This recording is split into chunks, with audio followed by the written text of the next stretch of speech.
World के अंदर जहाँ पर चारों तरफ पोके सेंटर और पोकेमोन शॉप, डॉक्टर से लेकर पोकेमोन ट्रेनर तक और बहुत सारे पोकेमोन हैं। तो इस अजब गजब पोकेमोन वर्ल्ड के अंदर मैंने मेरे 3 मेन गोल डिसाइड किए हैं। पहला, कम से कम एक रेयर पोकेमोन को पकड़ना। दूसरा, हमारे पहले पोकेमोन को लेवल 100 तक पहुँचाना और उसे मैक्सिमम इवॉल्व करना। और तीसरा, लेजेंडरी पोकेमोन को स्पॉन करके उसके साथ फाइट करना और उसे पकड़ना। तो क्या मैं इन गोल को पूरा कर पाऊंगा? जानने के लिए पूरा वीडियो देखे और वीडियो को स्टार्ट करने से पहले लाइक मारना और चैनल को सब्सक्राइब करना मत भूलना। आई होप हम जल्दी से 2 लाख सब्सक्राइबर्स पूरे कर देंगे।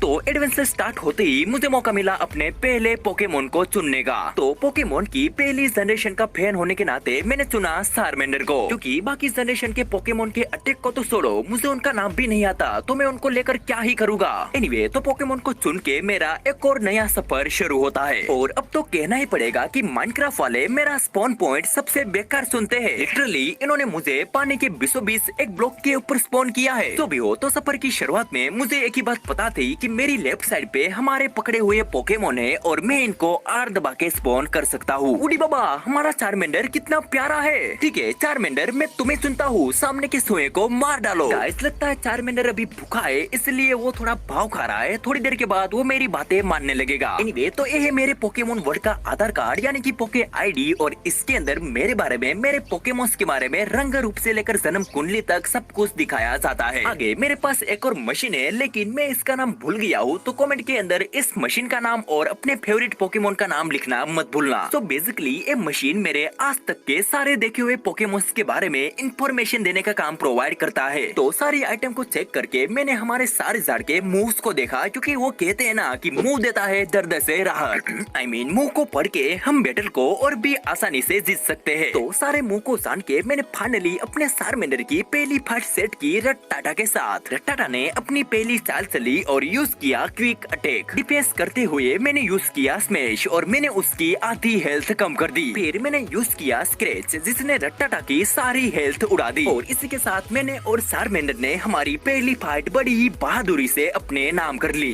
तो आगे रट्टाटा को मार के मुझे एक रोटन फ्लैश मिला, जिसको मैंने ले लिया, क्योंकि माइनक्राफ्ट के रूल नंबर 1 के अनुसार फ्री की लूट को छोड़ना पाप है। तो हमारी पहली फाइट को जीत के मैं और चारमेंडर खुशी खुशी आगे बढ़ी रहे थे, तभी मुझे दिखता है एक ट्रेनर। इसका लेवल था 21 और बात करें मेरी, तो मैं अभी पहले लेवल का ट्रेनर कहलाने के भी लायक नहीं था। बट फिर भी मैंने अपनी नूबपंती दिखाई और इसके साथ फाइट करने की नाकाम कोशिश की, क्योंकि इसके पास था लेवल 8 का ड्यूपाइडर। मैंने अपना पहला वार यूज किया, जो कि था रन एके भागो, क्योंकि जाहिर सी बात है अगर मैं इसके साथ लड़ता तो मेरे चारमेंडर के तोते तोते हो जाते। आगे मैंने माइनक्राफ्ट का देसी काम किया, यानी कि लकड़ियाँ काटना, क्योंकि प्राइवेट हो या सरकारी नौकरी, माइनक्राफ्ट के अंदर लकड़ियाँ काटना है सबसे जरूरी। लकड़ियाँ काट के मैंने क्राफ्टिंग टेबल बनाया और उसके अंदर wooden pickaxe and boat craft की। फिर मैंने अपनी जर्नी को पत्तों की रुकावटों के साथ आगे बढ़ाई। आगे मैंने एक बड़े से पहाड़ में से थोड़े से पत्थर माइन किए और उनको यूज करके स्टोन की पिकेक्स और स्टोन की एक्स बनाई। स्टोन की पिकेक्स का मैंने कोल को माइन करके मुहूर्त किया, और जैसे मैं और कोल को लेने के लिए आगे बढ़ा, वैसे ही मेरे ऊपर अटैक होता है एकेन का। एकेन का 10 लेवल था, इसीलिए मैंने भागने की कोशिश की, लेकिन मैं भागने में नाकामयाब रहा। आगे मुझे कुछ पता चलता उससे पहले चारमेंडर की हेल्थ खत्म हो गई और वो फेंटेड हो गया, यानी कि अनजाने में स्टार्ट हुई इस लड़ाई को मैं हार गया। तो अब मुझे हमारे चारमेंडर को रिवाइव करने के लिए जाना पड़ेगा पॉक स्टॉप पे, जो कि हमें मिलेगा विलेज के अंदर। मैंने नए नए पोकेमोन को देखने का आनंद लेते हुए विलेज को ढूंढना शुरू किया। तो अगर आपको पता ना हो तो बता दूं, मैंने पोकेमोन की सीजन 1 को ही देखा है, इसलिए मुझे नए सीजन के पोकेमोन के बारे में और रेयर पोकेमोन के बारे में कोई भी आइडिया नहीं है। बट फिर भी मैं अपनी पूरी ट्राई करूंगा नए पोकेमोन को पकड़ने की और उनके बारे में पहचानने की। बाय द वे, मैं इस वीडियो के अंदर बड़े पोकेमोन को ही पकड़ूंगा क्योंकि मुझे सुहे जितनी साइज वाले पोकेमोन नहीं पसंद। तो आगे विलेज को ढूंढते हुए मुझे एक डिजर्ट टेम्पल दिखता है और मैं चला जाता हूँ इसे लूटने के लिए। टेम्पल के पास मुझे मिलता है जियोड्यूर और इसको देखकर मुझे याद आ गई ब्रोक की, क्योंकि स्टोन टाइप के पोकेमोन्स ब्रोक के फेवरेट है। एनीवे, तो आगे मैंने प्रवेश किया लूटिंग एरिया में और इसकी पहली चेस्ट को खोलते ही मुझे दिखी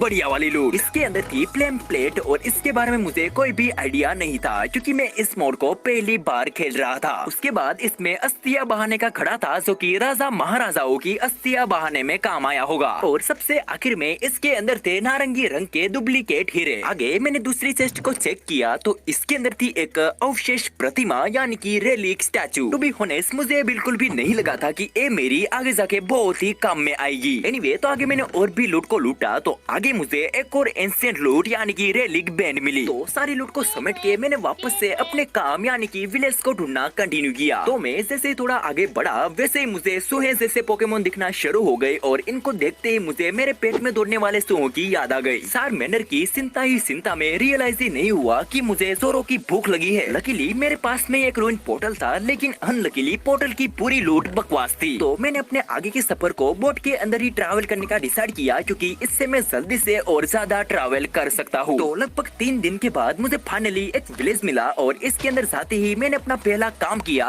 लूटना। एबे लूट के मैंने यहाँ के एक बेड को भी लूटा और उसके बाद मैंने बनाए ब्रेड को खा के मेरे तन बदन और मन में फुर्ती आ गई। तो मेरे रिवाइव के बाद अब बारी है चारमेंडर को रिवाइव करने की। तो मेरे सामने एक शॉप थी जिसके ऊपर पोकेबॉल लगा हुआ था, यानी कि इसके अंदर हमें हीलर मशीन मिल सकती है। मैं शॉप पे पहुंचने ही वाला था तभी मेरे ऊपर वापस से अटैक होता है एकेंस का। इस बार भी मैं भाग नहीं पाया और मैं कुछ करता उससे पहले वक्त बदल गया, जज्बात बदल गए। ओ भाई मारो, मुझे मारो। मैंने यहाँ के लोकल से मदद मांगी तो इन्होंने मदद करने के बदले सामने अपनी ही परेशानियां सुनानी शुरू कर दी। आगे मदद न मिलने पर मैंने अपने आप ही गाँव के अंदर हीलर मशीन ढूंढना शुरू किया। तो पहली जगह एक पोके शॉप थी, लेकिन अनलकीली यहाँ पर रिवाइव मशीन नहीं था। तो इस गांव के कोने में एक और शॉप थी, तो मैंने इसको भी देखने का डिसाइड किया इस होप में कि इसके अंदर शायद रिवाइव मशीन मिल जाए। एंड